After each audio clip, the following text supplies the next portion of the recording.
Okay, I will share the screen. 1 minute.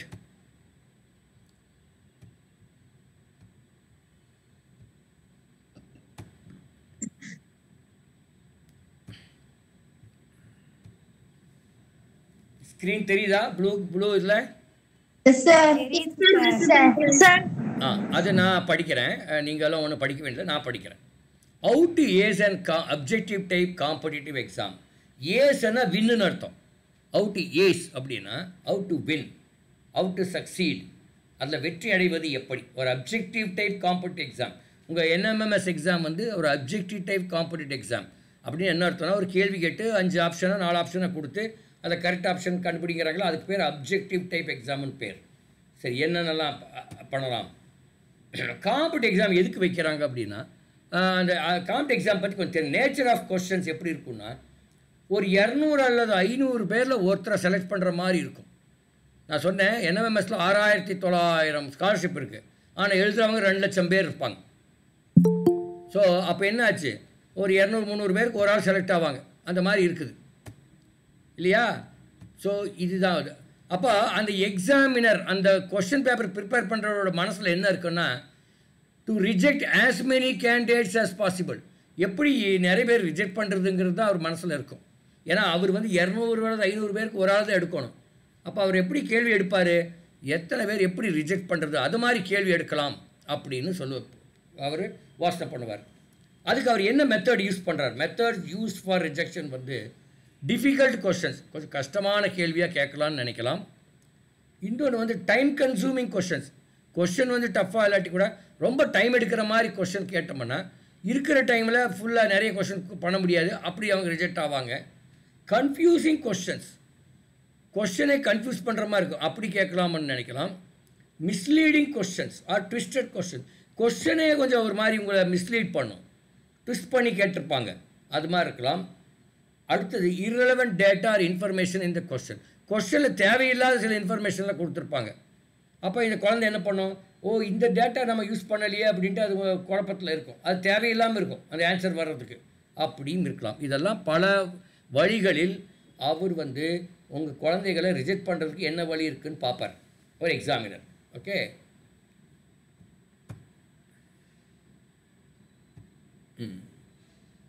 பாருங்க, இது நம்ம நிறைய சொன்னதே தான், அதே தான் திருப்பி இருக்குது. Get the complete syllabus and start preparation. Identify gaps and fill them in the preparation. Prepare பண்ணும்போது எங்கே நம்ம கேப் இருக்குது, எங்கே நம்ம நாலேஜ் கம்மியாக இருக்குது, அதை பார்த்து ப்ரிப்பேர் பண்ணி. இதை நம்ம பேசிட்டோம், அதனால் இது வேண்டியதில்லை. இதெல்லாம் optimising restricting and marks. Reading the questions. பாருங்கள், எக்ஸாமில் போய் என்ன பண்ணணும், read each question twice before answering. நல்லா பாருங்கள், ஒவ்வொரு கேள்வியும் எத்தனை முறை படிக்க வேண்டும், ஒவ்வொரு கேள்வியும் எத்தனை முறை படிக்க வேண்டும், 2 times minimum. Even if it is clear for the first time, read it for the second time. முதல் தடவையே படித்து எனக்கு புரிஞ்சிச்சு சார், அப்படி என்றாலும் 2வது தடவை படிங்க. ரொம்ப முக்கியமான ஒரு சென்டென்ஸ் இது. ஒரு கேள்வி கேட்டாங்க, அந்த கேள்வி எனக்கு முதல் தடவை படிச்சவே புரிஞ்சிருச்சு, ஆனால் இருந்தாலும் 2வது தடவை படிங்க அப்படின்னு சொல்கிறாங்க. If question is not clear after reading for the second time, 2 முறை படிச்சுமே எனக்கு கொஸ்டின் புரியல சார் அப்படின்னு இருந்தால் அந்த கொஸ்டின் பக்கமே திரும்பி skip and move to the next question. அதை ஸ்கிப் பண்ணிட்டு அப்படியா, ஒரு நிமிஷம், இப்போ கேக்குதா? So read each question twice before answering. ஒவ்வொரு கேள்வியும் 2 முறை படியுங்கள். முதல் தடவையே புரிஞ்சுட்டா கூட 2வது தடவை படிங்க அப்படின்னு சொல்கிறாங்க. இப்போ 2 முறை படித்துமே கொஸ்டின் கிளியராக இல்லை சார், எனக்கு புரியல சார் அப்படின்னா அந்த கொஸ்டினை ஸ்கிப் பண்ணிவிட்டு நேராக வேறு கொஸ்டினுக்கு போயிருங்க. Read all the question touring that exam duration. You need not attempt all questions. Last 20 to 30 question may be much easier. என்ன அர்த்தம்னா, 90 கொஸ்டின்ஸ் இருக்குன்னு சொன்னோம், முதலேருந்து போகிறீங்க, அப்படியே போட்டு போகிறீங்க, அந்த டைமுக்குள்ளே 60 கொஸ்டின் தான் போட்டிருக்கீங்க, இன்னும் 30 பார்க்கவே இல்லை. அப்படி இருக்கக்கூடாது. நீங்கள் எல்லா கொஸ்டினும் ஆன்சர் பண்ணாட்டி பரவாயில்ல, ஆனால் எல்லாமே ஒரேடியாக படிச்சிருக்கணும். ஏன் தெரியுமா, கடைசி 20-30 கொஸ்டின் ரொம்ப ஈஸியாக இருந்தால் இருக்கலாம். புரியுதா? Yes sir. கடைசியில் இருக்கிறது ஈஸியாக இருக்கா இல்லையான்னு எப்படி தெரியும்? நீங்கள் படிக்கலன்னு எப்படி தெரியும்? அதனால் நீங்கள் வெளியே வரும்போது நான் 90 கொஸ்டின் படித்து பார்த்தேன் சார், 85 தான் சார் எழுதுனேன், நோ ப்ராப்ளம், வெரி குட். அப்படி இருக்கணும். எல்லாமே எழுதணுங்கிற அவசியம் இல்லை, ஆனால் எல்லாமே படித்து பார்த்துருக்கோம். அடுத்தது, each question is given about 1 minute to answer. If you consume more than 2 minutes, then we can safely say that the methodology followed is wrong. ஒவ்வொரு கேள்விக்கும் 1 நிமிஷம் கொடுக்குறாங்க. நீங்கள் 2 நிமிஷம் முடிய டைம் எடுத்துக்கலாம். 2 நிமிஷத்துக்கு மேலே டைம் எடுத்தால் என்ன அர்த்தம்னா நீங்கள் போடுற முறை தவறானது, இல்லாது ரொம்ப டைம் எடுக்கிற ஒரு மெத்தடு அப்படின்னு அர்த்தம். Attempt as many questions as possible. In the exam, read through all the questions. Need not attempt all. அது முன்னாடியே சொன்னது தான். Attempt questions known to you. இப்போ பிரக்ஷனா எடுத்துக்கலாம் ஒரு எக்ஸாம்பிளுக்கு. முதல் கொஸ்டின் பார்க்குது, எழுதியாச்சு. ரெண்டாவது பார்க்குது, எழுதியாச்சு. மூணாவது 2 தடவை படிச்சும் புரியல, விட்டுடு. நாலாவது ஓகே, அதுவும் புரியல, அதுக்கு ஒரு டாட் போட்டுங்க. டாட் புரியாதுக்குள்ள டாட் போட்டுருங்க. அஞ்சாவது கொஸ்டின் புரிஞ்சிச்சு ஆனால் ஆன்சர் வரல, அதுக்கு 2 டாட் போட்டுக்குங்க. 6வது தெரிஞ்சிச்சு, 7 தெரிஞ்சிச்சு, 8 தெரிஞ்சிச்சு, இப்படியே போட்டு போய் ஃபுல்லாக முடிச்ச பிறகு எங்கெல்லாம் இந்த 2 டாட் இருக்கோ, ஏன்னா அது கொஸ்டின் புரிஞ்சிருச்சு, ஆன்சர் தான் வரல, அந்த 2 டாட் இருக்கிறதுக்கு முதல்ல போய் பாருங்கள், அதெல்லாம் ஆன்சர் பண்ணுங்கள். அதுக்கப்புறம் 1 டாட் இருக்கிறதுக்கு போய் ஆன்சர் பண்ணுங்கள். புரிஞ்சுதா? Yes sir. அந்த மாதிரி நீங்கள் பண்ணணும். ஓகே. அடுத்தது, ஆஃப்டர் ஈச் இது வேண்டாம், இது பிரேக்கிங் அண்ட் ஸ்டாக் டேக்கிங் என்ன அர்த்தம் அப்படின்னு என்ன அர்த்தம்னா, attempt more questions on sections which are easier in the exam on the given day. A particular section is easy for a candidate, so he or she plans to maximize the score in that section. But it may so happen that in the exam some other section may become easy. So attempt more question section which is easy in that paper.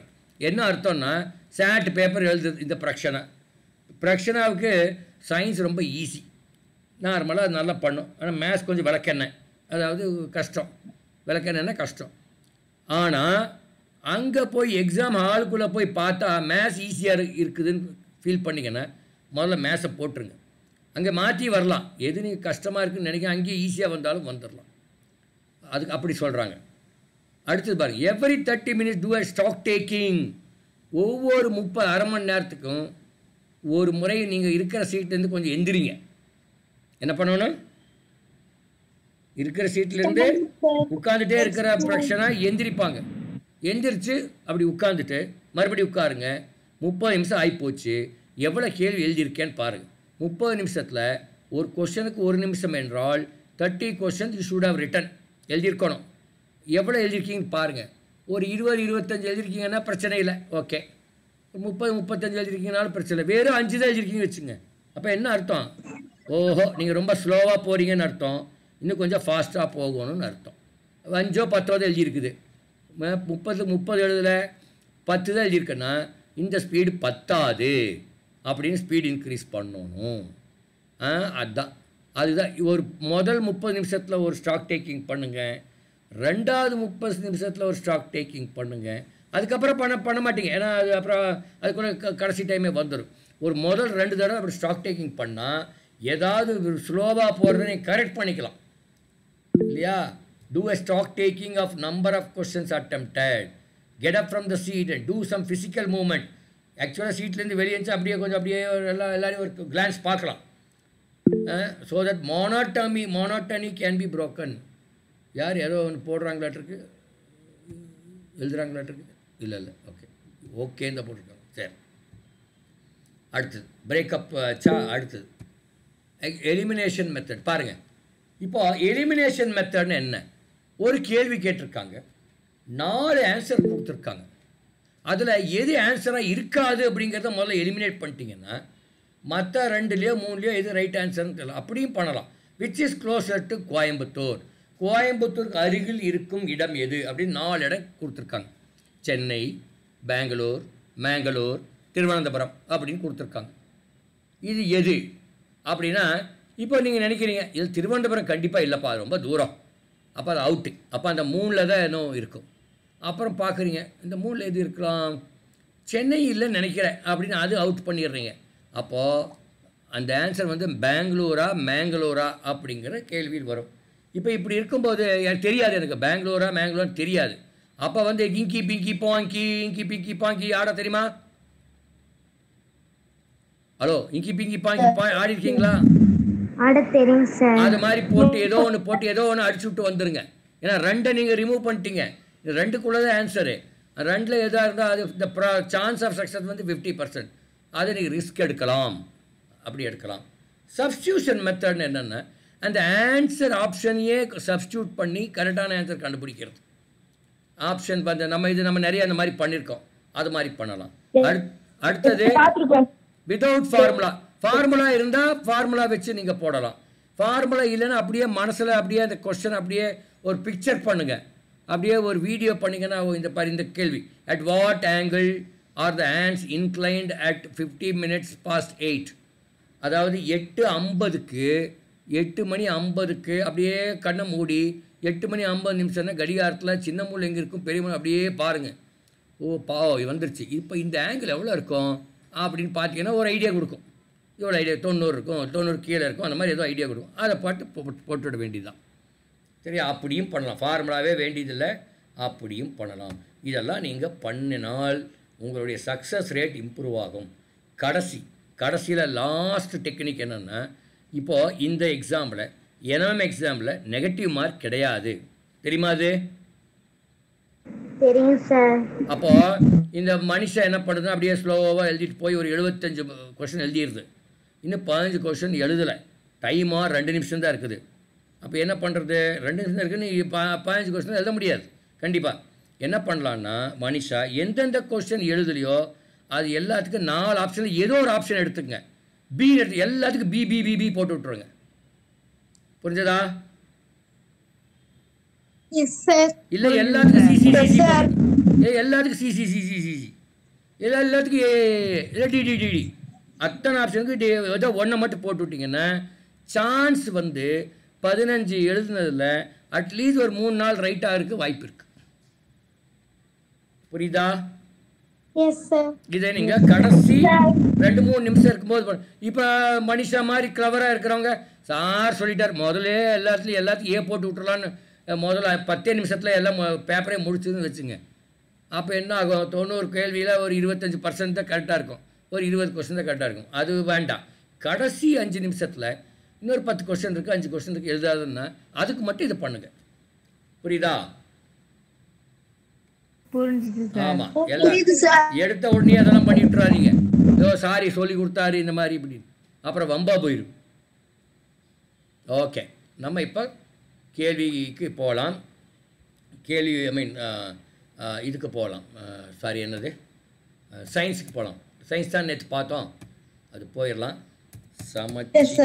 சமச்சீர் books 7th standard 7th நம்ம continue பண்ணலாம். எவ்வளோ முடியுதோ அவ்வளோ பண்ணலாம். நீங்கள் உங்கள் வீட்டில் போய் அடுத்த ஒரு நாளில் என்ன பண்ணணும்னு நான் சொல்கிறேன். என்ன பண்ணணும் அடுத்த ஒரு நாளில், ரொம்ப இந்த கேள்விக்கு பதில் பார்க்குற மாதிரி பார்க்கக்கூடாது. அப்படியே ஜாலியாக ஏதோ ஒரு புக் எடுத்து வச்சுக்கோங்க. ஏதோ ஒரு சயின்ஸ் புக்கோ சோஷியல் சயின்ஸ் புக்கோ ஏதோ அப்படியே படிங்க. எக்ஸாமுக்கு படிக்கிற மாதிரி படிக்க வேண்டாம், சும்மா கதை புக் மாதிரி ஏதோ அடிச்சு விடுங்க. அப்படியே ஜாலியாக படிக்கணும். புரியுதா? கொஸ்டின் பேப்பர் எடுத்து பின்னாடி கொஸ்டின் என்ன பண்ணுறது அப்படி எல்லாம் பண்ணக்கூடாது. ஜாலியாக படிங்க. அம்மாவை நல்லா உங்களுக்கு என்ன பிடிக்குமோ, முட்டை பிடிக்குன்னா முட்டை, இல்லை வேறு ஏதோ பிடிக்குமோ அதெல்லாம் செஞ்சு கொடும்மான்னு சொல்லி அதெல்லாம் செஞ்சு சாப்பிடுங்க. அப்படி ஜாலியாக சாப்பிட்டு ஜாலியாக அப்படி பண்ணிவிட்டு அப்புறம் போய் பரிசு எழுதுங்க. என்னடா இந்த வாதிரி இப்படியெல்லாம் சொல்கிறான்னு உங்கள் அம்மா நினைக்கலாம். உங்களுக்கே நீங்களே நினைக்கலாம், என்ன இந்த சார் என்னென்னமோ சொல்லிட்டு இருக்கிறாரு, எல்லாம் படியும்பாங்க, இவங்க படிக்க வேண்டாங்கிறாரு, என்ன அர்த்தம் அப்படின்னு நினைக்கலாம். நீங்கள் கடைசி ஒரு நாள் படிக்கக்கூடாது. ஆக்சுவலாக ரொம்ப ரொம்ப மெனக்கெட்டு படிக்க வேண்டாம், ஜாலியாக படிங்க. ஓகே, இப்போ இந்த மேட்டர் அப்படிங்கிற ஒரு சாப்டரில் பாயிண்ட்ஸ் டு ரிமெம்பர் பார்க்கலாம். யாரோ ஒருத்தர் படிங்க பார்க்கலாம். பிரக்ஷனா படி பார்க்கலாம். Yes sir. Elements are the simplest forms of pure substance. Molecules ஒரு நிமிஷம். எலிமெண்ட் என்பது பார்த்தீங்கன்னா இதில் 2-3 வார்த்தை ரொம்ப முக்கியம்.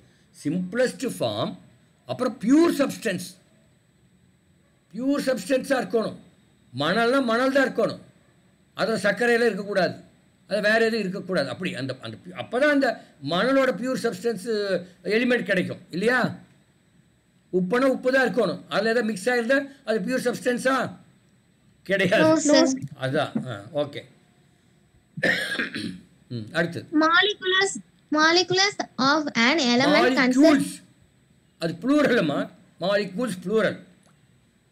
Okay sir, molecules of an element consist of a fixed number of one type of atom. ஆட்டம் அப்படின்னு என்ன அர்த்தம்னா, அப்போ ஆக்சிஜன் இருக்குன்னு வச்சுக்கோங்க. ஆக்சிஜன் மாலிக்யூலில் என்ன இருக்கும்? ஆக்சிஜன் ஆட்டம் தான் இருக்கும், வேறு ஏதாவது ஆட்டம் இருக்குமா? இருக்காது. அது வேணும் ஒரு ஆட்டத்துக்கு பதிலாக 2 ஆட்டம் 3 ஆட்டம் எப்படி வேணும் இருக்கலாம். அதனால் ஆக்சிஜன் ஆட்டம், அதே மாதிரி ஹைட்ரஜனில் ஹைட்ரஜன் ஆட்டம் தான் இருக்கும், குளோரினில் குளோரின் ஆட்டம் தான் இருக்கும். அதுதான் அவங்க சொல்கிறாங்க. அடுத்தது Molecules of a compound consist of a fixed number of different types of atoms. Compound அப்படின்னா 2-3 எலிமெண்ட் மிக்ஸ் ஆனது தான் காம்பவுண்ட். இது பியூர் கிடையாது, ஏன்னா மிக்ஸ் ஆகிருக்குது. அப்போ டிஃப்ரெண்ட் டைப்ஸ் ஆஃப் ஆட்டம் அதில் இருக்கும். Okay, next. The molecular of the elements nitrogen and oxygen make up 99% of the air. நம்ம காற்றுன்னு சொல்கிறோம், அதுக்கு ஏர்ன்னு பேர். அந்த காற்றுல என்ன இருக்குன்னா நைட்ரஜன் ஆக்சிஜன் ரெண்டுமே 99% இருக்குது. அந்த 1% கண்டதெல்லாம் இருக்குது, அது ஒரு 10 கேஸ் இருக்குது. இதில் நைட்ரஜன் 78% இருக்குது, அப்புறம் ஆக்சிஜன் 21% இருக்குது. இப்போ 2 கூட்டினா 99. இந்த 1%ல் கார்பன் டை ஆக்சைடு மற்றது என்னென்னமோ இருக்குது அதில். சரியா? ஓகே, இது புரிஞ்சுக்கணும். ஏரில் என்னென்ன இருக்குன்னா அதிகமாக இருப்பது நைட்ரஜன், அப்போ ஆக்சிஜன் 21% இருக்குது. அதை தான் நம்ம சுவாசிக்கிறோம், அதை அப்படி இழுத்து அப்புறம் விடுறோம். அப்புறம் விடும்போது கார்பன் டை ஆக்சைடு வருது, அதுவும் ஏரில் இருக்கும் இல்லையா? கார்பன் டை ஆக்சைடு நம்ம வெளி விட்டோம் இல்லையா? அது ஆனால் 1% தான் இருக்கும், ரொம்ப கம்மி. ஓகே, அடுத்தது. And smallest particle element. An atom is the smallest particle of an element. Okay. The particulate nature of matter can be used to explain heating effect of solid, liquid and gas. ஆமாம், solid, liquid, gas என்பது 3 state of matters. 3 matter state என்ன கேட்டால் solid, liquid, gas. Okay. The mass of the matter remains same during expansion. Very important. Mass of the matter vary ஆகாது எக்ஸ்பேன்ஷன்னால. ஏதோ ஒரு expansion ஆகுதுன்னு வச்சுக்கோங்க, அதனால் மாஸ் வேரி ஆகுமா? ஆகாது, அதே மாஸ் தான். The molecular is made up of 2 or more atoms chemically combined. இந்த மாலிகூல் என்பது மாலிகுலர் இல்லை, மாலிகூல். மாலிகூல் என்பது 2 அல்லது 3 ஆட்டம் இருக்கும். அது அப்படியே அது கெமிக்கலி பாண்டிங் இருக்கும். கெமிக்கலில் ஒரு பாண்டு இருக்கும், அது கம்பைன் பண்ணி கெமிக்கல் வழியாக கம்பைன் ஆகியிருக்கும். அது கெமிக்கலி கம்பைனுங்கிறது என்னங்கிறது பின்னாடி படிப்பீங்க. Okay. We can represent a molecule using chemical formula. Okay, மாலிகூலை சொல்லணும்னா அது ஒரு கெமிக்கல் ஃபார்முலா யூஸ் பண்ணி சொல்லலாம். ஓகே, இப்போ நம்ம அந்த டப்பாஸ் எல்லாம் போகலாம்.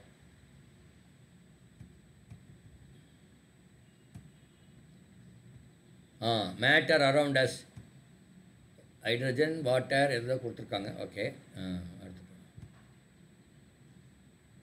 பாருங்க.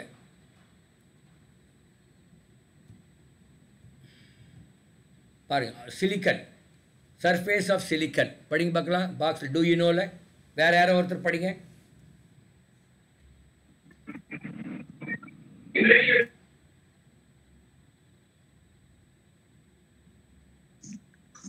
The most correct. The abundant atom, correct sir? Atom in the universe is the hydrogen atom. Nearly 24% of the atoms in the universe are hydrogen atoms. ஆமாம், இங்கே பாருங்க. இப்போ கொஞ்ச நேரத்துக்கு முன்னாடி என்ன படித்தோம்? ஏரில் நைட்ரஜன் தான் அதிகமாக இருக்குன்னு படித்தோம். ஆனால் யூனிவர்ஸில் யூனிவர்ஸ்னா எர்த்து, கடல், எல்லாம் பாறை, மவுண்டன் எல்லாம் சேர்ந்தது யூனிவர்ஸ். ஏர் என்பது ஒரு ஒரு சின்ன ஒரு போர்ஷன் ஆஃப் இது. அப்போ அது எல்லாத்துலேயுமே எது அதிகமாக இருக்குது? ஹைட்ரஜன் தான் இருக்குது. 74% யூனிவர்ஸில் ஹைட்ரஜன் தான் இருக்குது. Three most abundant atoms on the earth are iron, oxygen and silicon. அடுத்து ஹைட்ரஜனுக்கு அடுத்தபடியாக அதிகமாக உள்ளது என்னென்னா அயன், அதாவது இரும்பு, ஆக்சிஜன், அப்புறம் சிலிக்கன். சிலிக்கன் என்ன? மணல். நம்ம மணல் இருக்குல்ல, ஹலோ, Yes, sir. பீச் மணலோ sir. இல்லை நம்ம ரோடில் மணலோ, அதுக்கு பேர் சிலிக்கன்னு பேர். சிலிக்கன். ஓகே. அந்த சிலிக்கன்லேருந்து தான் நீங்கள் சிப்புன்னு படிக்கிறீங்க இல்லையா? இதில் மொபைலில் ஒரு சிப்பு போடுறோம் இல்லையா? Yes, sir. அந்த சிப்பெல்லாம் இஸ் மேட் ஆஃப் சிலிக்கன். மணல்லேருந்து பண்ணுறாங்க அதை. Nice, sir. மணலுக்கு எவ்வளோ ஒரு கிராக்கி பார்த்தீங்களா? மணலை அதை சுத்தம் பண்ணி அதில் வந்து அதில் இருந்தால் சிப்பு பண்ணுறாங்க. அது நிறைய டெக்னாலஜி இருக்குது. நீங்கள் பெருசான அதெல்லாம் படிப்பீங்க. சார் ஆனா வந்து ஒரு மாதிரி ஹார்டா இருக்க மாதிரி இருக்கும் சார். சில சிலிக்கான் மோல்டு அந்த இல்லை மாதிரி அதெல்லாம் நிறைய ப்ராசஸ் உண்டாகி சாஃப்ட் ஆகிக்கும், சாஃப்டாக ஹார்டாக்குவாங்க. சரியா? Okay sir. அது வந்து அதே மாதிரி நீங்கள் பார்க்குற மணல் மாதிரி சிப்பு இருக்குதா இல்லையல்ல? இப்போ ஒன்றும் இல்லை, இப்படி பாருங்க, வாழைக்காயிலேருந்து சிப்ஸ் பண்ணுறாங்களா? Yes sir. அப்போ அந்த சிப்ஸ் வாழைக்காய் மாதிரி இருக்குதா? No, sir. அப்போ அது மாதிரி தான் அது. வாழைக்காய் chips is not looking like வாழைக்காய். அதே மாதிரி mobile chips is not looking like sand. எப்படி? ஓகே, அடுத்தது படிங்க. Do you know? Bismuth in diarrhoea medicine. diarrhea medicine. Bismuth is an element that occurs naturally. It is combined with other elements to make medicine for treating diarrhea. Diarrhoea என்பது வியாதி. டயரியானா என்ன ஆகும்? டயரியானா என்ன அந்த வியாதி என்ன ஆகும் உடம்புக்கு? மோஷன் போயிட்டே இருக்கும். எப்போ பார்த்தாலும் பாத்ரூமில் உட்காந்துருப்பீங்க. அதுக்கு பேர் தான் டயரியா. அதுக்கு உண்டான மெடிசன் வந்து இந்த பிஸ்மத் அப்படிங்கிற எலிமெண்ட்லேருந்து பண்ணுறாங்க. லூஸ் மோஷன் சொல்கிறோம் இல்லையா? லூஸ் மோஷன் என்ன அர்த்தம்? Diarrhea. ஆமாம். நம்பர் 2 பாத்ரூம் அடிக்கடி வருதுன்னு போயிட்டு அப்போ தான் வந்திருப்பாங்க, மறுபடியும் போவாங்க. அதுக்கு பேர் டயரியான்னு பேர். அதுக்கான மெடிசன் வந்து பிஸ்மத் அப்படிங்கிற எலிமெண்ட்லேருந்து பண்ணுறாங்க. ஓகே, அடுத்தது டூ யூ நோ? படிங்க.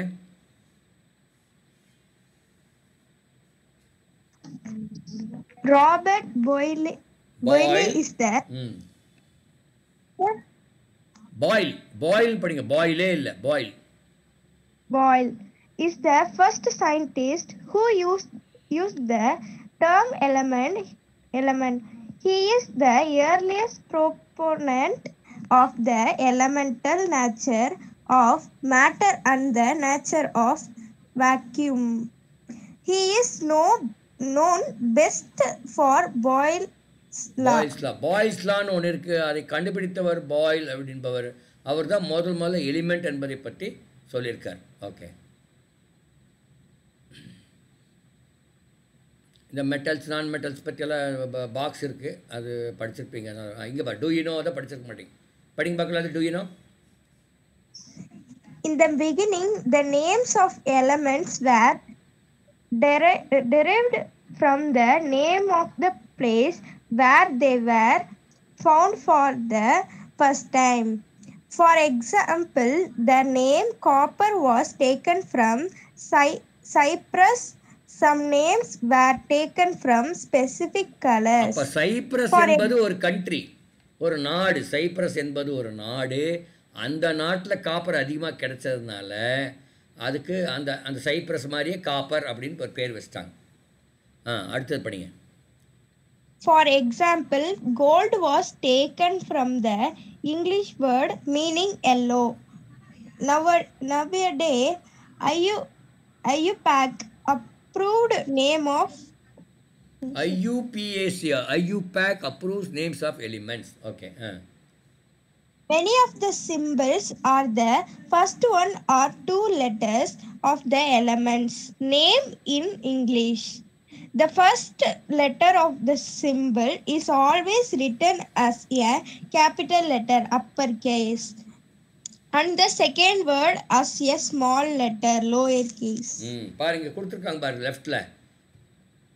சாரி இங்கே போரான் பி, சிலிக்கன் SI இந்த எலிமெண்ட், ஜெர்மேனியம் GE இந்த முதல் 2 எழுத்து கொடுத்துருக்காங்க, ஆர்சனிக் AS, ஆன்டிமனி SB, இங்கே வேறு முதல் எழுத்து வரல, வேறு ஏதோ SBன்னு வந்திருக்கு, டெல்லூரியம் TE.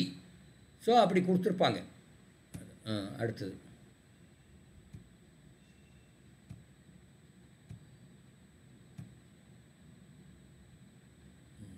எலிமெண்ட்டு காம்பவுண்டுக்கு பாரு டிஃப்ரென்ஸ் படிக்க பார்க்கலாம். Element element. An element is the simplest substance. Sir, element first படிச்சிட்டு அடுத்த compounds படிக்கணுமா sir? படி. Elements combine to form compounds. Atoms are the fundamental particles of an element. Compounds. A compound is a chemical substance formed by the combination of two or more elements. Compounds can be spelt into elements.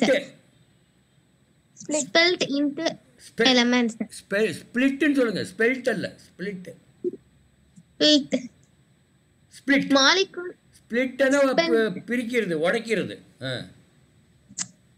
Molecule are the fundamental particles of a compound. Very good. அடுத்து இப்போ எலிமெண்ட்டுக்கு fundamental particle வந்து ஆட்டம், whereas இதுக்கு fundamental particle வந்து molecule, காம்பவுண்டுக்கு.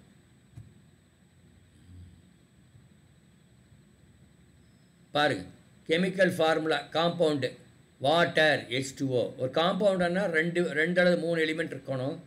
பாருங்க வாட்டரில் H இருக்குது, O இருக்குது. அடுத்தது குளுக்கோஸ் C6H12O6. சால்ட்னா இது சாப்பிட்ற சால்ட்டு, NaCl, சோடியம் குளோரைடு அப்படிங்கிறோம் இல்லையா, அது NaCl. Ethanol C2H5, C carbon, H hydrogen, O oxygen. Ammonia nitrogen and hydrogen சேர்ந்தது. Sulphuric acid hydrogen sulphur oxide oxygen. Methane carbon and hydrogen. Sucrose carbon hydrogen and oxygen, இதெல்லாம் சேர்ந்தது. Okay.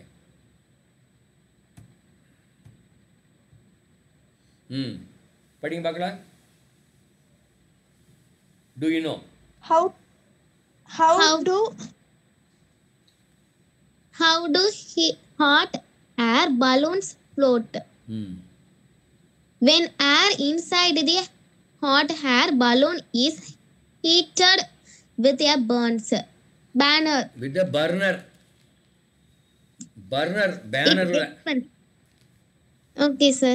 It expands. The expansion causes the density of the air inside the balloon to decrease. Hence, the air inside the balloon has a lower density than the air outside the balloon. This difference is density allows the hot air balloon to float. ஆமாம், பலூனுக்குள்ளே உள்ள ஏரை வந்து சூடு பண்ணால் அது expand ஆகி அது density குறையுது. அப்போ வெளியே இருக்கிற ஏர் வந்து டென்சிட்டி அதிகமாக இருந்ததுனால அந்த ஹாட் ஏர் பலூன் வந்து மிதக்குது, ஃப்ளோட் ஆகுது. பாருங்கள் அடுத்தது இங்கே படிங்க. சாலிட், அது படிங்க. Solid. When solid is heated, the particles gain energy and vibrate more vigorously.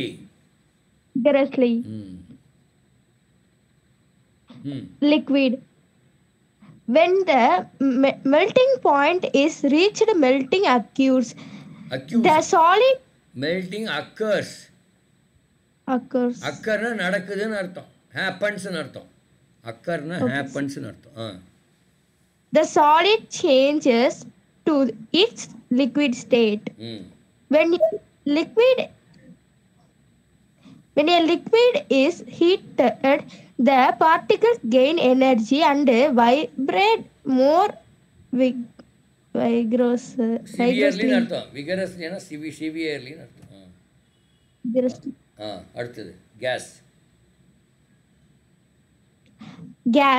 Gas boiling. Occurs. எப்படி அக்கருங்கிற வேர்டு 8வதுல வராதா? வருமே, 5வதுல வந்துருமே அதெல்லாம். படி பரவாயில்ல படி.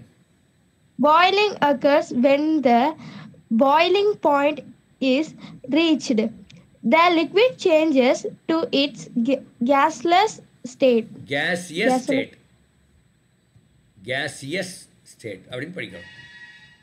என்ன இது என்னென்ன கொடுத்துருக்காங்க? ஓகே, இது சும்மா அதுக்கு படமாக கொடுத்துருக்காங்க. அடுத்த பாடம் போகலாம். Matter around us, atomic structure. அடுத்தது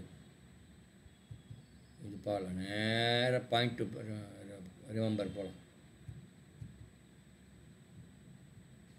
பாயிண்ட்ஸ் டு ரிமெம்பர் படிங்க பார்க்கலாம்.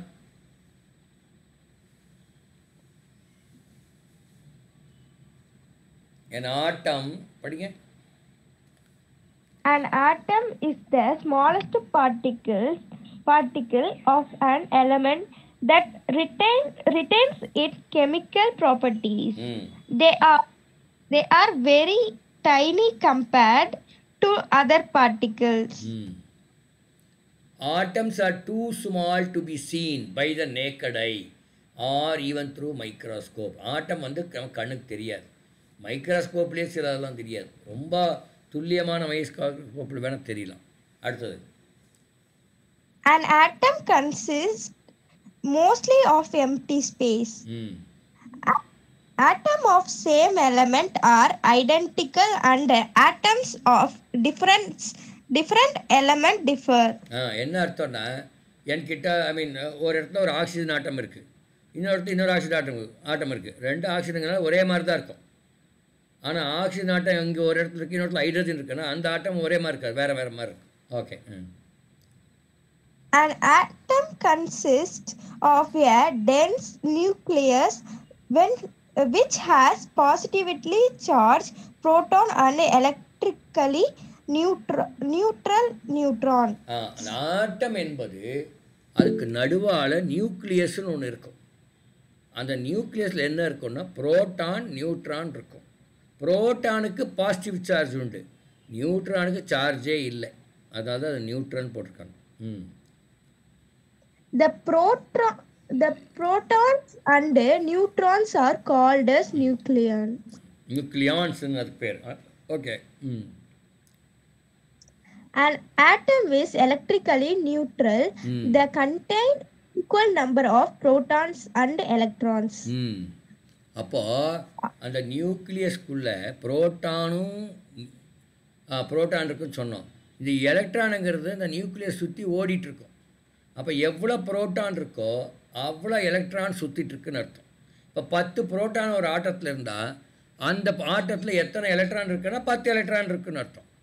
இந்த 10 புரோட்டானோடைய சார்ஜ் வந்து +10 ப்ளஸ் இருக்குது. அந்த 10 எலக்ட்ரானோட சார்ஜ் வந்து 10 மைனஸ் இருக்குது. இந்த 10 ப்ளஸ் மைனஸ் கூட்டினா 0 ஆகிடும். அதனால தான் ஆட்டம் இஸ் எலக்ட்ரிக்கலி நியூட்ரல் அப்படின்னு சொல்கிறாங்க. புரியுதா? Yes sir. முக்கியமான இதெல்லாம். அடுத்தது atomic number is the number of protons in an atom. Very good. The total number of protons and neutrons present in the nucleus of an atom is called its mass number. Mass number na enna? Number of proton and neutron கூட்டினா ஒரு ஆட்டத்தில் 10 proton 2 neutron இருக்குன்னா 12 தான் mass number. ஆனால் atomic number என்ன, அது எவ்வளோ proton இருக்கோ அதுதான் அட்டாமிக் நம்பர். 10 புரோட்டான் இருந்தால் அட்டாமிக் நம்பர் வந்து 10ன்னு அர்த்தம். சரியா? Valency is defined as the defined defined as the combining capacity of an element. of an அதாவது வேலன்சி என்னென்னா, நம்ம என்ன சொன்னோம், ஒரு ஆட்டம் இன்னொரு ஆட்டத்தோடு சேர்ந்து ஒரு காம்பவுண்டை உண்டாக்கும். ஹைட்ரஜனும் ஆக்சிஜனும் சேர்ந்து ஒரு வாட்டர் உண்டாகுது. அப்போ இந்த ஹைட்ரஜன் ஆக்சிஜனோட கம்பைன் பண்ணணும். அது எந்த அளவுக்கு கம்பைன் பண்ணுமுன்னா அதுக்கு பேர் வேலன்சின்னு பெயர். அது எந்த அளவுக்கு ஃபாஸ்ட்டாக கம்பைன் அதுக்கு வேலன்சின்னு பேர். ஓகே, அடுத்து அவ்வளோதான் இதில். இதில் இந்த டூயினோவில் படிக்காமல் போயிட்டோம், படிக்கணும்.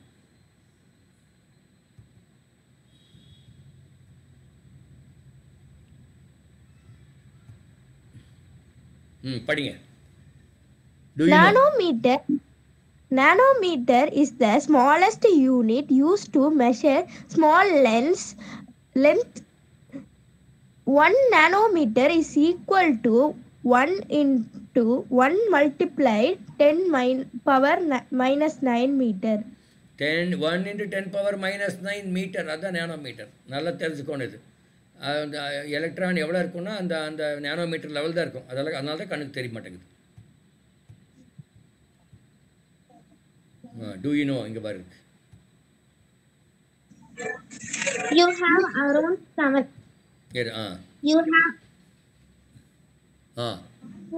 You have around 7 billion atoms is your body. Yet you replace about 98% of them every year. ரொம்ப முக்கியமானது. நம்ம ஒரு பாடியில் ஒரு ஹியூமன் பீங் ஃப்ராக்ஷனாக எடுத்துங்க. ஃப்ராக்ஷனாக பாடியில் எவ்வளோ ஆட்டம் இருக்குது ஃப்ராக்ஷனாக பாடியிலன்னா 7 பில்லியன். 7 பில்லியன் எவ்வளோ தெரியுமா? Hello, 7 billion. 1 crore தாண்டியா? 7 பில்லியன் என்றால் 7000 மில்லியன், 700 கோடி. சரியா? 700 கோடி ஆட்டம் இருக்கு பிரச்சனை பாடியில். ஆனால் இத்தனோண்டு இருக்கிறாங்க. எல்லாரும் பாடியில் தான் இருக்காங்க. பிரச்சனா பாடியில் மட்டும் இருக்குது. தீபிகா சீரிஸ் பாடியில் அட்லீஸ்ட் ஒரு ஆட்டமாவது அதிகமாக இருக்கும். Okay, yet you replace about 98% of them every year. என்ன அர்த்தம்னா 98% ஆஃப் த ஆட்டம், அந்த 7 பில்லியன் ஆட்டத்தை 98% எல்லாம் செத்து போயிடுது, அழிஞ்சிருது. மறுபடியும் இன்னொரு 7 பில்லியன் உண்டாகுது வருஷம் வருஷம். புரியுதா தீபிகா ஸ்ரீ? பாடியில் 7 பில்லியன் ஆட்டம் இருக்குது. ஆனால் அடுத்த வருஷம் இந்த 7 பில்லியனில் பூரா எல்லாம் அழிஞ்சிருது. புதுசாக ஒரு 7 billion உண்டாயிடுது.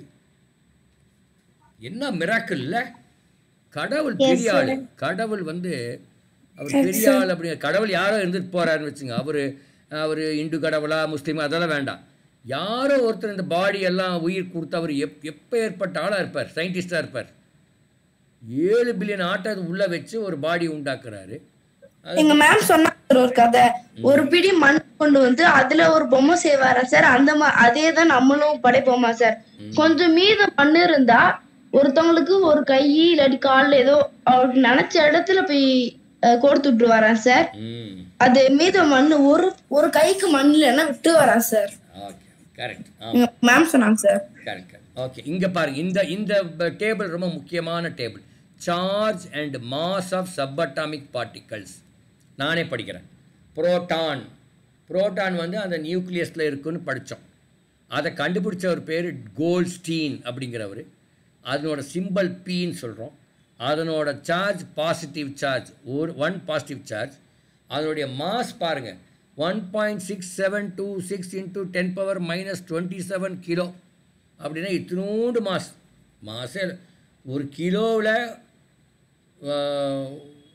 10 power 27 of the kilo. இப்போ எவ்வளோ இருக்கும் பாருங்கள், ரொம்ப சின்னது. -27 அப்புறம் ரொம்ப சின்னது. எலக்ட்ரான் பாருங்கள், எலக்ட்ரானை கண்டுபிடிச்சவர் ஜான் ஜோசப் தாம்சன். அதனோட சிம்பிள் E.